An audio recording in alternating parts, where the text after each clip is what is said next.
मित्रों, दुनिया के प्रत्येक मनुष्य की यही सोच है कि जो मनुष्य पुण्य कर्म करते हैं, सिर्फ उन लोगों को ही स्वर्ग की प्राप्ति होती है तथा पापी नीच क्रूर लोगों को नरक में जाना पड़ता है। मित्रों, यहाँ पर आप गलत हैं। वह कैसे? मैं आपको एक कथा के माध्यम से बताता हूँ कि स्वर्ग में जाने का असली हकदार कौन होता है और वह कौन से कर्म है जिन्हें करने मात्र से प्रत्येक मनुष्य के सारे कष्ट और पाप नष्ट हो जाते हैं। मित्रों, एक बार की बात है, धरती लोक पर 3 मनुष्य और 1 औरत, मतलब 4 लोगों की मृत्यु एक ही साथ हो जाती है। उन सभी लोगों के अपने अपने विचार थे, साथ ही वह सभी लोग अलग अलग प्रदेश के भी थे, परंतु संयोगवश उन चारों का अंत एक ही समय पर हो गया था, जिसके कारण यमराज जी के दूत उन चारों को लेने के लिए ठीक उसी समय पर आते हैं। मरने वालों में से एक व्यक्ति तो मगध देश का राजा था, दूसरा व्यक्ति एक धनी व्यापारी था, तीसरा व्यक्ति एक पूजा पाठ करने वाला पंडित था और चौथा एक गरीब औरत थी जो दिन भर मेहनत करके अपने परिवार का पालन पोषण करती थी। यमराज के दूत इन चारों के पास आए तो चारों की आत्माओं को लेकर यमराज के दूत मृत्यु के देवता धर्मराज की सभा में आकाश मार्ग से लेकर जा रहे थे। जब यमराज के दूत उन चारों आत्माओं को लेकर यमराज के सभा में पहुंचे तो वे चारों आपस में सोच रहे थे, हम चारों में से कौन स्वर्ग में जाएगा और कौन नरक में जाएगा। उस समय मृत्यु के देवता यमराज अपने आसन पर विराजमान नहीं हुए थे। तभी चारों ने आपस में बातचीत करते हुए तीनों मनुष्य कहने लगे कि मुझे तो स्वर्ग की प्राप्ति होगी, परंतु उन सबके साथ में वह जो औरत थी वह शांत खड़ी थी। सबसे पहले राजा कहने लगा, मुझे यमराज जी तो पक्का स्वर्ग में ही भेजेंगे, क्योंकि मैंने सभी की बहुत सहायता की है। मैं तो एक विश्वविख्यात राजा हूँ। मैंने अपने अनेक सत्कर्मों से धरती लोक पर अपना खूब नाम कमाया है, जिससे प्रत्येक मनुष्य मेरे राज्य में अत्यंत खुश था। चारों तरफ सभी लोग मेरे अच्छे कर्मों की चर्चा करते हैं। कभी भी कोई मेरे द्वार से खाली हाथ नहीं गया। मैंने सभी को भिक्षा दी है। मुझसे जितना हो सका मैंने उन्हें उससे बढ़कर दिया। वह इसलिए कि वह मुझे आशीर्वाद दें, जिससे मुझे पुण्य मिला और वह जीवन भर मेरा नाम कभी ना भूल पाए। हर तरफ मेरे नाम का ही गान हो। मेरे मगध राज्य में मेरे ही नाम का गान हो रहा है। वह राजा आगे बोला, मेरे द्वारा दिए गए दान से लाखों लोगों को खाने को अन्न मिला और रहने को आसरा मिला। इसलिए मेरे कर्म और लोगों द्वारा दिए गए आशीर्वाद को देखते हुए यमराज मुझे पक्का ही स्वर्ग में भेजेंगे।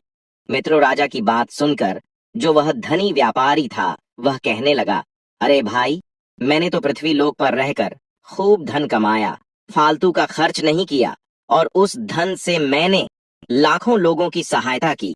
मैंने अपनी कमाई का अपना 30वां हिस्सा सदैव दीन दुखियों की सहायता में लगाया है, जिसकी वजह से मुझे अवश्य ही पुण्य मिलेगा। प्रभु यमराज मेरे शुभ कर्मों को देखते हुए मुझे स्वर्ग में अवश्य भेजेंगे। इस बात को मैं पहले से ही जानता हूँ। मित्रों, व्यापारी की बात सुनते ही वह पंडित बोल पड़ा और कहने लगा, अरे भाई, क्यों तुम सभी फिजूल की बातें कर रहे हो? स्वर्ग में जाना कोई आसान कार्य नहीं है। स्वर्ग में जाने के लिए दान के साथ साथ पूजा पाठ भी करना पड़ता है। इसलिए स्वर्ग में जाने का सबसे बड़ा हकदार तो मैं ही हूँ, क्योंकि मैंने भगवान का नित्य पूजा पाठ किया है। मेरा पूरा जीवन पूजा आराधना में ही बीता है। मेरे द्वारा किए गए शुभ कर्मों के कारण ही धर्मराज मुझे स्वर्ग में अवश्य भेजेंगे। पंडित ने कहा, यह बात मैं अच्छी तरह से जानता हूँ। इस प्रकार तीनों ने अपनी अपनी बातें की और अपने अपने विचार सबके सामने रखे। फिर वह तीनों लोग उस चौथी औरत को देखने लगे जो मजदूरी करती थी। उन्होंने सोचा कि देखो, अब ये क्या कहती है, क्या इसने भी कोई अच्छा काम किया है या नहीं, या फिर इसका पूरा जीवन मजदूरी करते हुए दूसरों के अधीन रहते हुए ही बीता है। वह औरत उन सब की बातों को चुपचाप नीचे नजरें झुकाए खड़ी सुनती रही, परंतु वे तीनों अपनी ही प्रशंसा को बड़े गर्व के साथ करने में जुटे हुए थे। तभी यमराज अपने सारथी भैंसे पे बैठकर अपने साथी चित्रगुप्त के साथ दरबार में उपस्थित होते हैं। मित्रों, चित्रगुप्त के हाथों में एक मोटी सी किताब थी। उस किताब में समस्त प्राणियों के कर्मों का लेखा जोखा लिखा था। यमराज जी अब अपनी सवारी से उतरते हैं और अपने सोने के आसन पर विराजमान होते हैं और फिर चित्रगुप्त से उन चारों के पाप और पुण्य को देखने के लिए कहते हैं। चित्रगुप्त ने सबसे पहले मगध देश के राजा को अपने पास बुलाया और उससे कहने लगे, तुम तो धरती पर बड़े ही विख्यात राजा थे। तुमने अपने जीवन में कौन कौन से कर्म किए हैं तथा आपने जितने लोगों को दुख दिया है, जितने लोगों का भला किया है, मैं अपनी पुस्तक में देखकर यह फैसला करूंगा कि आप स्वर्ग में जाने के योग्य हैं भी या नहीं। तब वह राजा बड़े गर्व के साथ अपने कर्मों को बताते हुए कहता है कि है चित्रगुप्त, मैं मगध देश जैसे बड़े राज्य का स्वामी था। मेरा राज्य बड़ा ही समृद्ध और खुशहाल था। मेरे राज्य में मेरी वजह से ही दीनहीन, गरीब दुखिया लोग बहुत ही कम थे। सब मेरी छत्र छाया में रहते हुए बड़े आनंद के साथ जीवन यापन कर रहे थे। मैंने अपने राज्य के प्रत्येक नागरिक को किसी भी चीज की कभी कमी नहीं होने दी। मेरे यहाँ हर निर्धन को धन मिलता था, हर भूखे को भोजन मिलता था, लाखों का धन उन्हें रोज दान में दिया जाता था, जिसकी वजह से मेरी प्रजा मुझसे बहुत प्रसन्न थी। मैंने अपने जीवन में यही अच्छे कर्म किए हैं। राजा के इतना कहते ही चित्रगुप्त ने अपनी पुस्तक उठाई और उसमें देखने लगे। पुस्तक में देखकर चित्रगुप्त जी ने राजा को बताया कि तुम जो कह रहे हो वह सत्य है। तुमने अपनी प्रजा को बहुत सुख और दान दिया है, परंतु इसके साथ साथ तुमने एक बहुत बड़ा अपराध भी किया है। तुमने अपनी राज्य की सीमा को फैलाने के लिए जितने युद्ध लड़े हैं, उन युद्धों में हजारों लाखों की संख्या में सैनिकों ने अपनी जान गंवाई है, जिससे उन सब की मृत्यु का कारण तुम बने हो। उन मरे हुए मनुष्यों की पत्नियों की हाय तुमको लगी, उनके परिवारों के बच्चों को अनाथ करने वाले तुम हो, उनकी स्त्रियों को विधवा बनाने वाली भी तुम हो, उनकी माँ की गोद सूनी करने वाले भी तुम हो। चित्रगुप्त आगे कहते हैं, हे राजा जी, तुमने अपने ही सैनिकों के हजारों परिवारों को हमेशा दुख दिया है। युद्ध लड़कर राज्य बढ़ाने से अच्छा था कि तुम अपने पड़ोसी राज्यों से मित्रता करके उनके साथ व्यापार बढ़ाते, जिससे आपका राज्य तब भी बढ़ता, साथ ही साथ आपकी समृद्धि भी बढ़ती। तुमने अपनी प्रजा को सुखी और सैनिकों को दुख पहुंचाया है, इसलिए तुम स्वर्ग जाने के हकदार नहीं है। जब चित्रगुप्त ने यह बात बताई तो इस बात को सुनकर राजा चुपचाप पीछे हो गया। उसके बाद चित्रगुप्त ने उस धनी व्यापारी को बुलाया और उनसे कहा कि आपने धरती पर कौन कौन से अच्छे कर्म किए हैं। तब वह धनी व्यापारी कहता है, हे भगवान, मैंने पृथ्वी लोक पर जितना धन कमाया, उसका 30वां भाग अच्छे कामों में लगाया, लाखों लोगों को भोजन कराया। मैंने उस धन को कई आश्रमों को दान दिया है, कई बेघर लोगों को मैंने धन दिया। मैंने उस धन से कई शहरों में मंदिरों का निर्माण करवाया है, उस धन से कई जगह पर धर्मशालाएं बनवाई हैं। वह धनी व्यापारी आगे कहता है कि यही मेरे जीवन के अच्छे कर्म है। व्यापारी की बात सुनने के बाद चित्रगुप्त जी ने पुनः अपनी पुस्तक खोली, जिसमें देखने के बाद चित्रगुप्त ने उस धनी आदमी से कहा कि देखो, तुमने जो जो कहा है वह सत्य है, परंतु तुमने धरती पर जो दान धर्म किया है उससे तुम्हारे पुण्य नहीं बढ़े, परंतु तुम्हारा पाप यह है कि तुमने धरती पर जो दान धर्म किया है उस पैसे को कमाने के लिए तुमने बहुत झूठ बोला है, तुमने हद से ज्यादा ठगी की है, तुमने कई चीजों में मिलावट करके बेचा है, नकली वस्तुओं को असली के दाम में बेचा है। कितने व्यापारियों का तुमने धंधा चौपट करवाकर उनको रास्ते से हटाया है। तुम्हारे इन कर्मों से अनजाने में कितने लोग बीमार होकर मारे गए हैं। चित्रगुप्त आगे कहते हैं, न जाने कितनों ने तुम्हारी वजह से आत्महत्या कर ली, कितनों की मेहनत का पैसा तुम्हारे पास चला आया, उन सब लोगों की बद्दुआ तुमको लगी है। तुम्हारे जो पाप कर्म थे, वह तुमने जो कुछ भी अच्छा काम किया, उसकी वजह से तुम्हारे पुण्य शून्य हो गए। यही कारण है कि तुम्हारा कोई पूर्ण कर्म न होने के कारण तुम स्वर्ग में जाने के योग्य नहीं हो। चित्रगुप्त की बात सुनकर वह धनी व्यापारी बड़ा उदास मन से पीछे हो गया। उसके बाद चित्रगुप्त जी ने पंडित जी को आगे बुलाया और उनसे कहने लगे, तुमने अपने जीवन में कौन से अच्छे कर्म किए हैं। तब उस पंडित ने कहा, हे भगवान, मेरा पुण्य यह है कि मैंने लाखों शिष्यों को ज्ञान दिया है, हजारों यज्ञों का अनुष्ठान को कराया है, लाखों मनुष्यों के घरों में पूजा पाठ कराया है। मैंने अपना दिन रात ईश्वर की आराधना में समर्पित कर दिया था। मैंने अपनी बुद्धि के चलते 1000 कन्याओं का विवाह कराया है, लाखों लोगों की आत्माओं की शांति के लिए पिंडदान श्राद्ध कराया है, मैंने अनगिनत लोगों का मार्गदर्शन किया है। पंडित कहता है, इससे ज्यादा शुभ कर्म और कौन सा हो सकता है। इसके तुरंत बाद चित्रगुप्त जी ने अपनी पुस्तक में देखकर उस पंडित से कहा कि पंडित जी, आपका कहना सत्य है। आपने वास्तव में हजारों लोगों को ध्यान दिया है, लेकिन आपसे एक गलती हुई है। आपने स्वयं कभी भी उस ज्ञान पर अमल नहीं किया। आपने सैकड़ों यज्ञ पूजा अनुष्ठान कराए, परंतु आपने उन सबको कभी निस्वार्थ भाव से नहीं किया।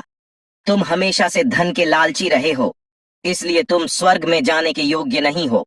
अब वह पंडित भी उदास होकर पीछे हो गए। अब बची अकेली औरत, अब वह मजदूरी करने वाली औरत। यह सब देखकर बड़ी हैरान थी। मित्रों, वह अपने मन में सोचने लगी कि अब तक वह जिनको इतना महान समझ रही थी, उनमें से कोई भी स्वर्ग के योग्य नहीं है। तो मैं कैसे स्वर्ग में जा सकती हूँ? मुझे तो स्वर्ग की कल्पना भी नहीं करनी चाहिए, क्योंकि न तो मैंने कभी पूजा पाठ किया है और ना ही मैं दान करने लायक थी। इसका मतलब मैंने तो कभी कोई शुभ काम नहीं किया। मैं तो मेहनत मजदूरी करके सारे जीवन अपने परिवार का भरण पोषण करती रही। पति के मरने के बाद मेरे पुत्र और पुत्री के साथ मैंने अपनी सास की सेवा की है। वह औरत यह सब बातें सोच ही रही थी कि इतने में ही चित्रगुप्त ने उसे भी आने को कहा। जैसे ही वह औरत चित्रगुप्त के पास गई तो उसने पहले ही कह दिया कि हे भगवान, मैंने धरती पर एक गरीब दुखिया के घर में जन्म लिया था।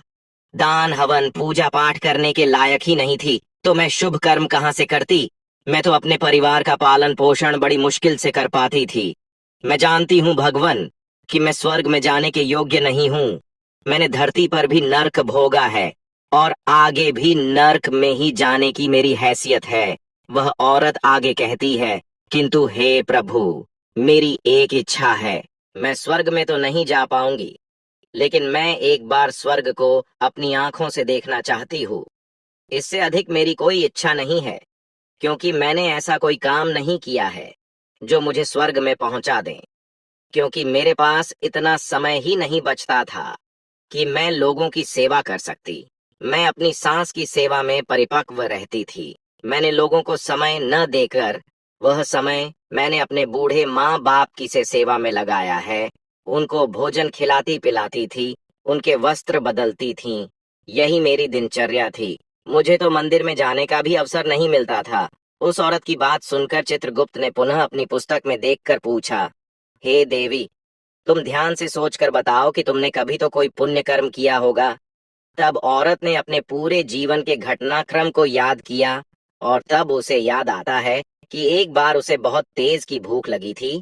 वह खाना खाने के लिए बैठी ही थी। इतने में वहां एक बहुत ही कमजोर बीमार कुत्ता टहलता हुआ आ गया, जो ठीक से चल भी नहीं पा रहा था। वह आकर मेरे सामने बैठ गया और मेरी रोटी की ओर गौर से देखने लगा। मैं समझ गई कि वह कुत्ता बहुत भूखा है। मेरी अंतरात्मा ने मुझे सचेत किया कि बेजुबान जानवर को छोड़कर तू अकेले कैसे खा सकती है। वह औरत फिर कहती है कि मैंने वह रोटी स्वयं न खाकर उस कुत्ते को खिला दी। उस दिन मैंने पूरे दिन भूखे पेट रहकर ही काम किया था। उस औरत की बात जब यमराज और चित्रगुप्त ने सुनी तो यमराज मुस्कुराए।